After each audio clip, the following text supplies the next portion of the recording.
अपघात प्रकरणाची केंद्राकडे सीबीआय चौकशीची मागणी केलेली असं मुख्यमंत्र्यांनी सांगितलं. कुणाला शंका असेल तर डीजीसीएला पत्र लिहा असंही फडणवीस म्हणाले. सीबीआय चौकशीच्या मागणीसाठी पत्र दिलंय असं सुनेत्रा पवार यांनी सांगितलं.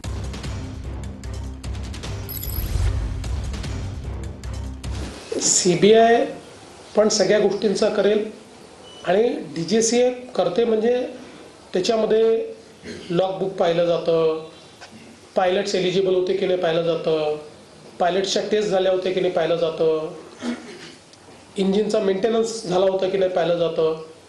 एक विमान जेव्हा आपण उडवतो त्यावेळी अनेक चेक्स असतात स्टॅट्युटरी, ते सगळे चेक झाले होते की नाही, त्याच्यामध्ये काही लॅप्सेस आहे का. याच्यासोबत हे जे डिजिटल फ्लाईट रेकॉर्डर आहे किंवा व्हॉइस रेकॉर्डर आहे यातनं प्रत्यक्ष त्या क्षणी काय घडत होतं याची माहिती मिळते.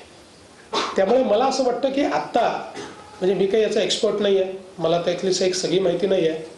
आत्ता याच्यावर स्पेक्युलेशन करण्यापेक्षा एकदा पूर्ण चौकशी होऊन मला असं वाटतं की त्यांची नेहमीची पद्धत असते, पहिले प्रिलिमिनरी रिपोर्ट देतात आणि मग फायनल रिपोर्ट देतात, तर त्याची वाट आपण बघितली पाहिजे. चौकशी म्हणजे आम्ही पण त्यांना सांगितलेलं आहे. मी सीबीआय तर्फे चौकशीचे पत्र मुख्यमंत्री साहेबांना दिलेलं आहे. त्यामुळे चौकशी ती आपल्याला कळेलच काय ते.